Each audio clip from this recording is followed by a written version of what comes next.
In it here now, I'm gonna do now, I'm gonna been on here now, who bid $500,000 bid. Welcome to the Legacy of Agriculture. This program will explore the past, present, and future of agriculture. We'll look at the people, products, and events that have formed its history. And now, with today's guest, your host, Chris Bair. Good afternoon, everybody. This is Chris Bair, your host of the Legacy of Agriculture. We're broadcasting from our studio, our theater in down just south of Sioux Falls on exit 64, just at the Worthing exit. And today, joining me is my coworker, real estate broker, Steve Link. How are you doing, Steve? I'm doing well.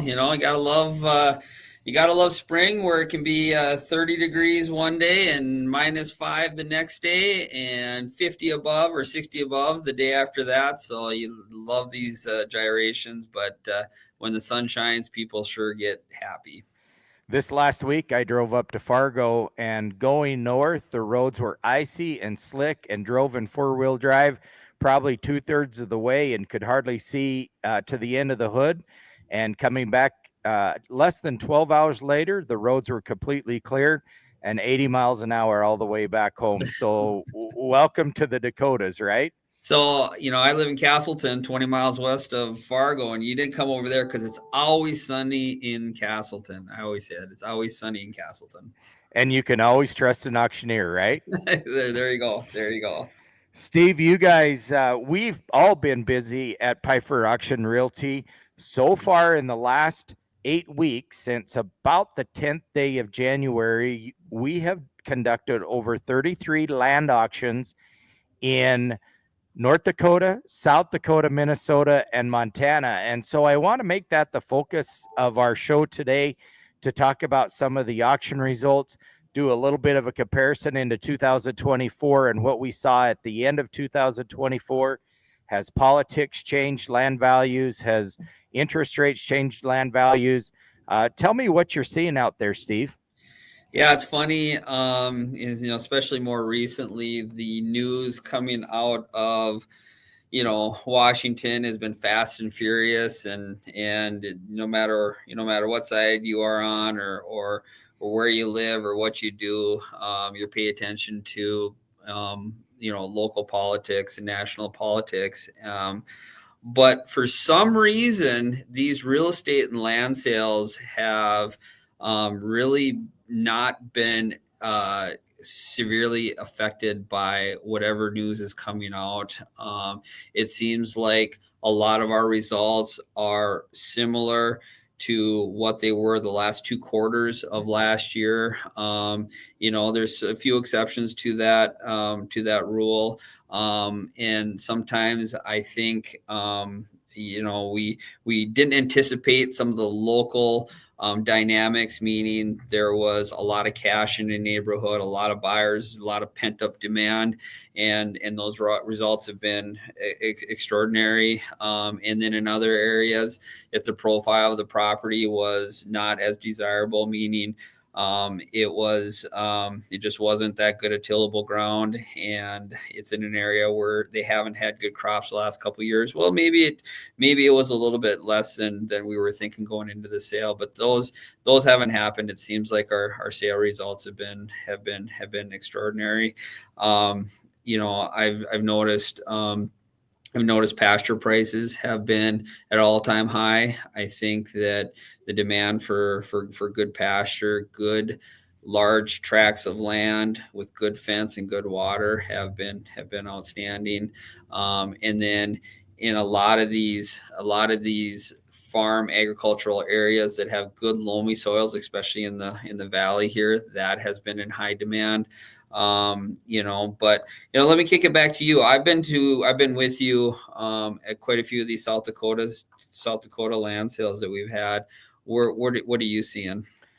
We're seeing the same thing, Steve. You've come down and helped, and you and I have worked together on these South Dakota auctions, and we're seeing exactly the same thing. When you take a tract of ground, let's say you got a quarter or a half section, and you've got a combination of cropland and non-cropland, and that non-cropland can be in pasture, it can be a little bit of hunting ground, that actually the value of the non-cropland is pushing the cropland. Is it that what you're seeing as well? It's contributing substantially to the value of that cropland when you have a combination. Yeah, it can, and I was really excited when we went down to Dual County and had that land sale, and the number of people that were in person and that participated online was surprisingly high. I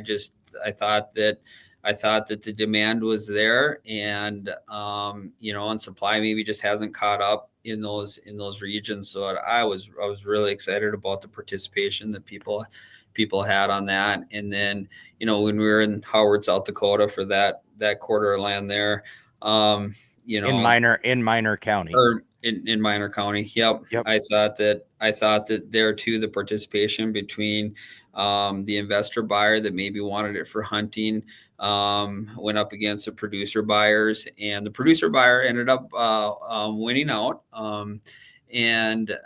But there again, that historically that profile of land has kind of been that in between land, and you just haven't had as much interest as you do now. And so that's really exciting for those that are thinking of selling over the next quarter or 2 quarters. The demand is still there.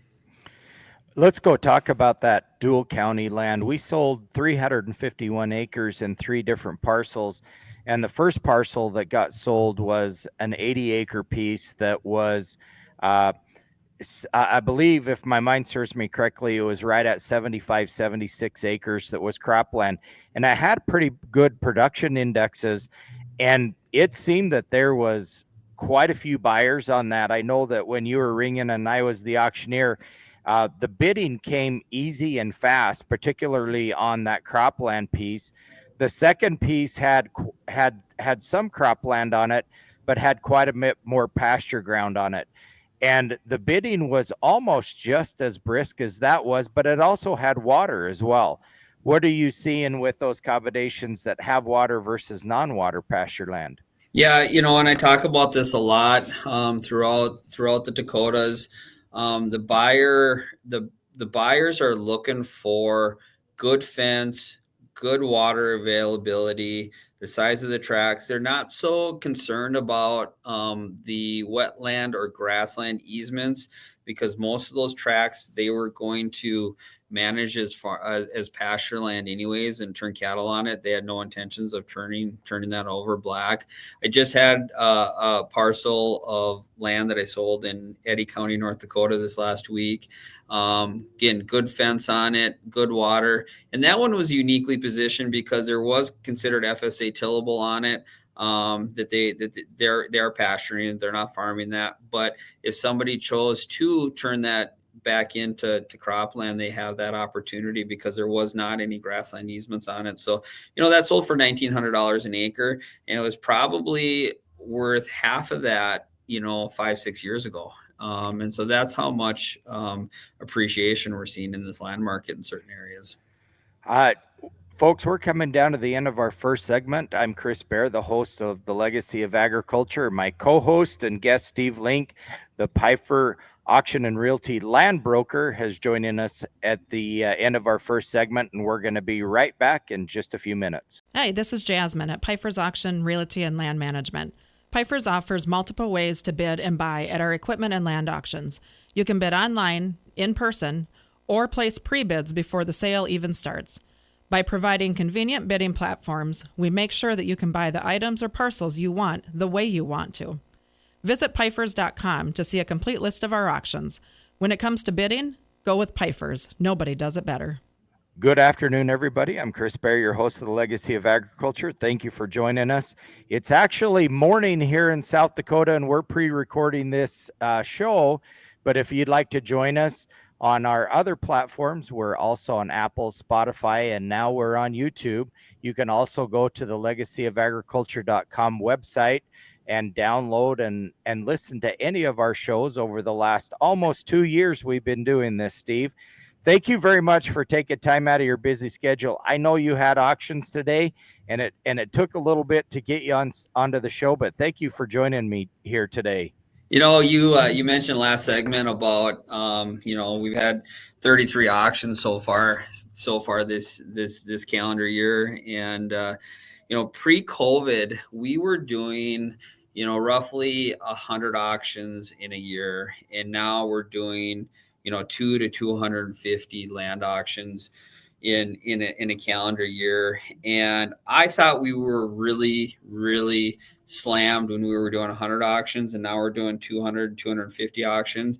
And it seems like every single auction we have to concentrate and make sure that we're on point on every aspect of that auction. But it seems like it's becoming easier to handle that kind of volume for our company because of some of the processes that we do and manage. And so as daunting as 250 land auctions can be, it's nice that I can be home at night and spend time with my family and live the lifestyle that we do, that we enjoy here in the Upper Plains. And so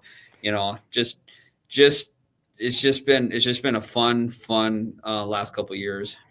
Not only the 250 plus land auctions that we did, but we did almost 100 equipment auctions as well. And so total for the Pfeiffer's calendar of 2024, we did close to 350 total auctions. That's almost an auction every day, Steve. It is. And, we've become efficient on maybe handling a couple auctions in the same area in the same day. And, and then there's the online only auctions that have its place and its purpose through our calendar. And so, yeah, you can get quite a bit done.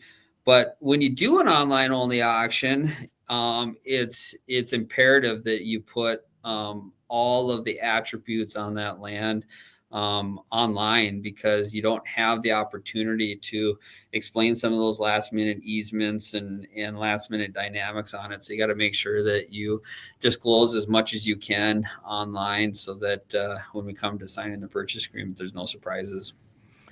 So when you sit down with somebody to sign a land auction agreement, Steve, what are you looking for in the land? Once we get it booked and we're looking at all the aspects of it, one of the things that we spend some time on is researching what kind of easements the property might be subject to.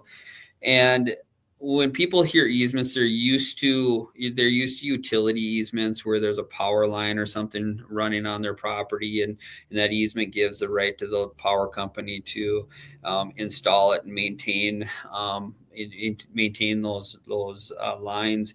But we really want to concentrate on if there's any easements that are going to affect the usefulness and enjoyment of that property.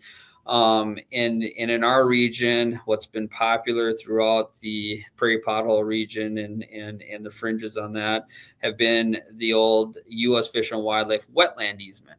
That wetland easement is somewhat restrictive, but not a lot more restrictive than the current swamp busters rules that a lot of farmers and producers and landowners are already restricted from not draining wetlands. That was the purpose of a lot of those wetland easements, U.S. Fish and Wildlife wetland easements, is so that you wouldn't drain those wetlands. They wanted to keep them in place, so for habitat and waterfowl and such, and a whole list of reasons. And so the wetland easements that are on there are not super restrictive from the joy and use of it, because if it's dry, a farmer can farm right through those wetlands, but they can't drain it, fill it, burn it. They have to ask permission to burn it anyways. They can burn it every once in a while, but they need permission from the U.S. Fish and Wildlife. And so there's some there's some added restrictions there. If you're going to do, if you're going to put wind towers or build buildings on it, you're gonna run into some issues on those, those wetland areas, and you probably would anyways. But that's an easement, and then the other easement that we really look at is the grassland easement. And the grassland easement, the U.S. Fish and Wildlife Service has paid you to make sure that stays in grass cover, and a lot of that is on native grass, and they want to preserve the prairie on these. Now you can still graze it. In fact, they encourage grazing. They encourage responsible grazing on that property, because that's how that grass has always been managed. It's always had grazing done on it, and it keeps the weeds in check, and it keeps the prairie healthy. And what we've seen and what we talked about last segment is how the fact that those grassland easements are on some of those pastures hasn't affected the end price. It used to be, when I first got in this business 20 years ago, and pasture land was selling for $500-600 an acre, $500-600 per acre, that those grassland easements were really a big deal, because buyers wanted to buy it for $500, get $150 an acre grassland easement on it, and reduce their cost into it down to $350, and that was a reasonable pasture purchase. Now, today's economics, they're really looking at production and putting as many animal units on this pasture land as they can. And, the fact that they can't take advantage of those easements isn't the deciding factor. It's how many animal units they can put on that pasture. And almost pre-COVID, when you would have a land sale where they were selling just pasture land or land that had some of this U.S. Fish and Wildlife easements on it, it would actually take quite a few buyers out and devalue the value of that land substantially.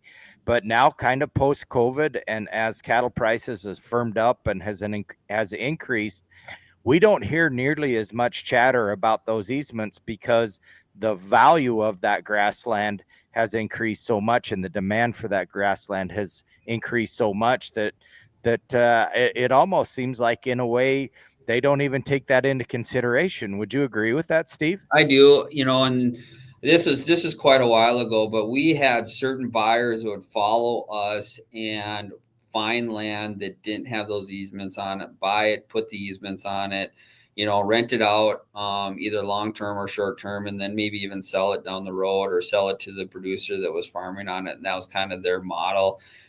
Those buyers just aren't there, because the producers are outbidding them and buying it over those investor buyers. And yeah, it's all the economics. It's this cattle market right now is super strong, and you can't grow cattle if you don't have pasture to graze them on. So. Oh, absolutely.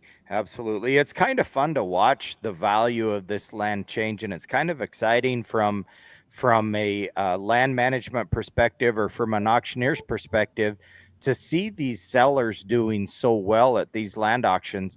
You got to remember, I believe that the last two South Dakota parcels that we've sold, Steve, have been in the family for 75 years, 50 to 75 years. And those families finally have the opportunity to take advantage of a very healthy increase in land values. But folks, hey, we're coming down to the end of our second segment. Steve Link, a co-worker and very good friend of mine, has joined us to talk about land values here in the Dakotas, and from Montana all the way to Wisconsin. And we're going to be back here in just a few minutes with our third segment. So hang on tight here. Hi, this is Jasmine at Pfeiffer's Auction Realty and Land Management. Pfeiffer's offers multiple ways to bid and buy at our equipment and land auctions. You can bid online, in person, or place pre-bids before the sale even starts. By providing convenient bidding platforms, we make sure that you can buy the items or parcels you want the way you want to. Visit Pfeiffer's.com to see a complete list of our auctions. When it comes to bidding, go with Pfeiffer's. Nobody does it better. Hey folks, we're back. I'm Chris Bair, your host of the Legacy of Agriculture. Steve Link is joining me from the Pfeiffer's Land Management, Auction, and Realty headquarters in Moorhead, Minnesota. Steve, thank you for joining us. I want to talk about go a little bit more in depth about these land easements, Steve, and the value, how that affects the value of this farmland. And we had a really good conversation in our second segment talking about years ago, these land easements, U.S. Fish and Wildlife easements, negatively affected the value of this farmland. But as cattle prices have increased and the demand for pasture has increased, it doesn't seem to be as much of a factor as it did in the past. What are you hearing and seeing from the buyers?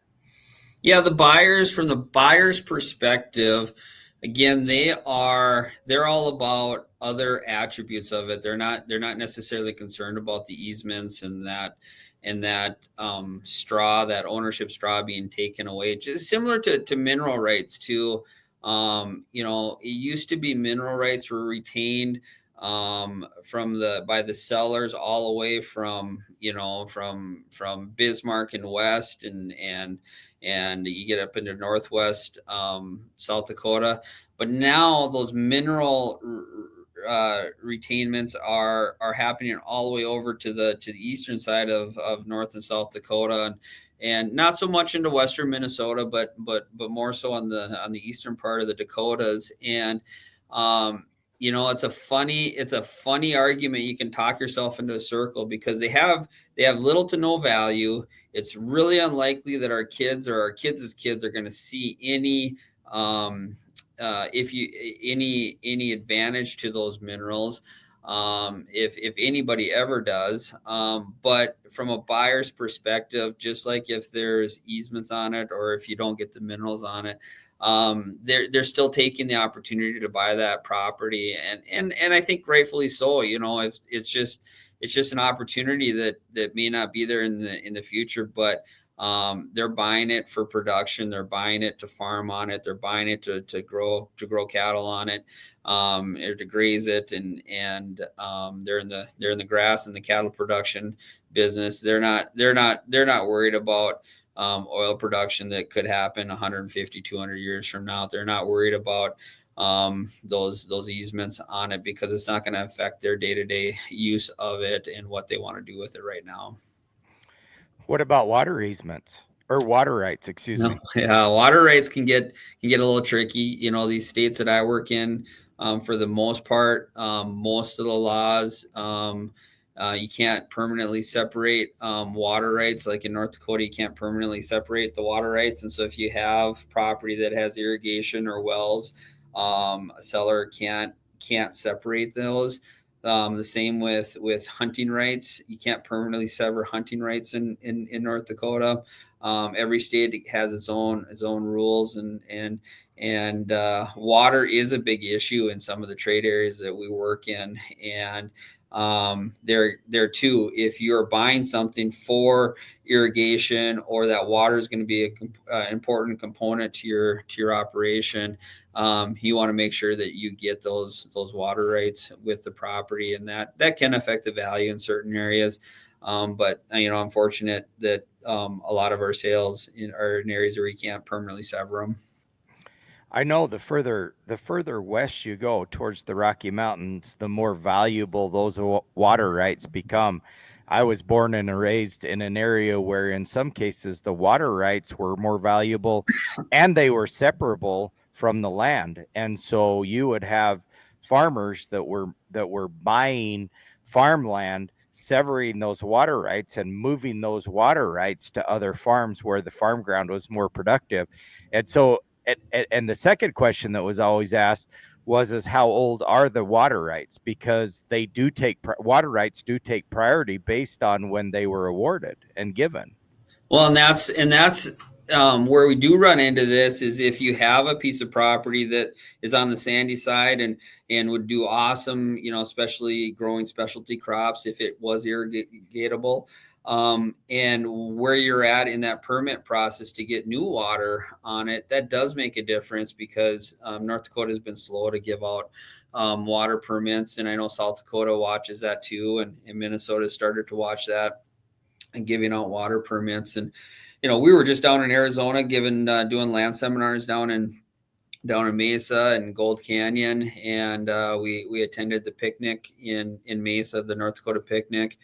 And that's a topic down there. If you're going to buy a winter home in Arizona, you do care what that community's opportunity is for water. If you're going to buy a chunk of land down there and you're going to build your own house on it, can you get water to it? Because it's such a limiting resource in certain areas of the state. How do they monitor that, or how do they, if you're going to build a home down in Arizona or you're going to buy a home down in Arizona, how do they go through that process to ensure that they're going to have water to that home? Now, keep in mind, I have not done any residential real estate in Arizona, but from what I understand, you really have to understand the neighborhoods that you're going to build in, and understand the municipalities, and they have some of that it's all public record, and how that's all going to work.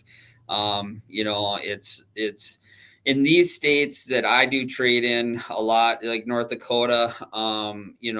Water for communities takes precedence. Water for industrial projects takes precedence over agriculture. But they've done a really good job at managing that, so that there's been enough water to go around in all of them. But what do they say? Whiskey's for drinking and water's for fighting, right? And so it's something that you really got to stay as you really keep that in your mind, depending on what you're planning on doing. So absolutely. Well, folks, we're coming down to the end of our third segment. I'm Chris Bair, the host of the Legacy of Agriculture. Want to talk a little bit about our machinery auction that's coming this Tuesday, March 11th, here in Worthing, South Dakota. Worthing is located just south of Sioux Falls on I-29, exit 64. We got a beautiful line of machinery. All of the items are up on our website at pifers.com. All you've got to do is go to pifers.com and you get a complete listing of all of those items, details on the description of the pictures that we're going to be selling, and everything is going to be sold inside of our building in theater number 1 or in theater number 2. That's going to be selling at the same time. If you've got any questions about these items that we're selling on Tuesday, don't be afraid to give us a call. 605-836-2277. Pifers, nobody does it better. Hi, this is Jasmine at Pifers Auction Realty and Land Management. Pifers offers multiple ways to bid and buy at our equipment and land auctions. You can bid online, in person, or place pre-bids before the sale even starts. By providing convenient bidding platforms, we make sure that you can buy the items or parcels you want the way you want to. Visit pifers.com to see a complete list of our auctions. When it comes to bidding, go with Pifers. Nobody does it better. Folks, I'm Chris Bair, your host of the Legacy of Agriculture. Thank you for joining us in our fourth and final segment. We're having a great conversation with Steve Link, our company real estate broker. Steve, there's two questions that we always get asked. As a seller or as a client to the auction company, when is a good time to sell? And then we have the buyers that are asking, when is a good time to buy? I'm going to lay that out on the table to you. When's a good time to sell, Steve? Well, do we have 3 more hours to talk about all this? But let's break it down a little bit. We try and track what the land market has done and what it's doing now and what it's going to do in the future. And the future part is really the toughest part to answer. We've had tremendous increase in land values over the last 3 years. We had up over, in the states that we work in, up over 20% 2 years in a row. And then this last year, land values have gone up. They've tempered, but they've gone up 5-6%. And so as a seller, if you're looking at the history of when you've owned that land, now is an excellent time to sell. I mean, you're topping the market. Do we know if it's going to go down? Do we know if it's going to stay the same? Do we know if it's going to go up for sure 100%? No, we don't know anything 100%. There's new news coming out of the administration every day. It's tough to know what's gonna happen and what's not going to happen. But there seems to be enough cash availability out there that the buyers are there. The demand hasn't outweighed, or the supply hasn't outweighed the demand. There's been plenty of demand. And so if you're thinking of selling, rest assured you're going to sell for more than the property was worth 3-4 years ago. Just about all the profile of land is that's a true fact. Have you topped the market? Well, it's really tough to top the market, but you're going to be darn close to topping the market if you decide to sell. Now, as a buyer, why in the world would I buy when I'm telling you how high everything is? Well, the number one reason you buy is because it's available. You may live in an area where that quarter of land you've been driving by your whole life. And it's for sale today. It's not for sale when interest rates are lower. It's not for sale when prices are lower. It's for sale now. And so sometimes you just have to buy when it becomes available and not when all the conditions are right. Do you think that that's more the case in selling this land than not, Steve? That's kind of an interesting concept because here I am, a farmer. I'm farming a couple thousand acres, and all of a sudden a half section or section shows up that hasn't been for sale, sometimes for 3, 4, and we've even had auctions where it's been 5 generations. Right. What do you do? Exactly. And so our buyers, if they are producers, they're progressive mind thinkers. They understand how to get, either they have the capital to buy it, or they can figure out how their operation can bring on another debt load and still make it work. We've seen a lot of buyers where they're putting the purchase agreement in mom or dad or grandma and grandpa, and then they're utilizing the first time farm programs, the FSA financing. And so that's how they're handling it. They're taking advantage of those programs because it's lower interest rates. And they're taking advantage of that, because if you're a young farmer and you're buying a quarter and it costs you $1.5 million to end at a quarter on it, that's a big hill to climb. But if you can reduce that interest rate and make it a little bit more tolerable and make it work, that's exciting. That's exciting to be a 20 or 30-year-old producer farmer and buy your first land and get that in the books, because when you retire and you are not able to farm anymore, well, that rented land goes away. Right. Owned land stays in your portfolio, and the next generation can farm it for you, or you can rent it out and you can make that income. That's your retirement. And so it's really important that if you're a producer to look at that and try and figure out how to make that work and to buy land. And so there's a lot of that's going on that is very, very healthy for agriculture. I've always been a fan on this show of helping these young FFA kids, teenage kids in their 20s. I call them kids, these young men and young women that want to get into farming. And now we're seeing financial strength from grandma and grandpa and from mom and dad that are allowing these good young people to come into agriculture and create an entire, hopefully a 50-year career in agriculture. And I know that you're seeing that up in North Dakota as well. Yeah, there's a ton of times when you're sitting at the table where they have 2 generations or maybe even 3 generations purchasing. We had sales up in the upper valley of North Dakota. There was one sale that topped up at $17,500 an acre, but there was 4 generations sitting there. Well, not all 4 of them were there, but there's 4 generations on that farm that were still a part of that operation. And they needed that land base to continue it to grow. And so, those are the fun stories that we get to talk about. And I think we're going to see that. I mean, next week you mentioned that you have that big machinery sale in Sioux Falls in that same day, just because the calendar lined up that way. We're selling 1,900 acres up in Clay County, Minnesota. That's just east of Moorhead there. some of the best land in the area, in the region, and so I really anticipate that some of those buyers are going to be multi-generation buyers. Yeah. So what do you, on those larger parcels of land, what are you seeing the buyers, almost with exception, it's end users that are buying this land. Is that correct? Yeah, they're, like I said, our throughout the year, it's 80% producers and 20% investors. I think we're going to have an investor maybe buy a tractor or two, maybe. Producers could win out on all of them, but you get this big of offering in an area, and the investors take notice just as much as the producers. But the last sale I had in this region, it was 4 quarters, and that was bought by all producers. One of the producer buyers split up with an investor, but yeah, the producers, if it is an investor, they typically have some kind of tie to a producer there already, and they're confident, or they have a tie to our land management, and they're comfortable with what we can bring in for rental income for that investor.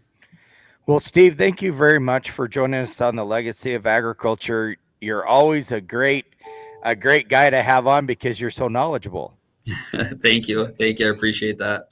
Folks, for a complete listing of all of the land and machinery auctions that we've got through 2025, you'll want to go to pifers.com.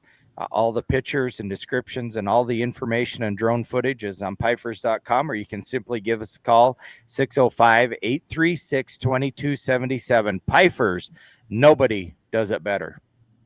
In it here now, I'm gonna do now. I'm gonna bid on here now. Who bid $500,000 bid?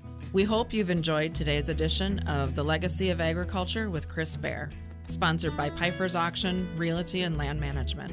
Call Pifers at 605-836-2277.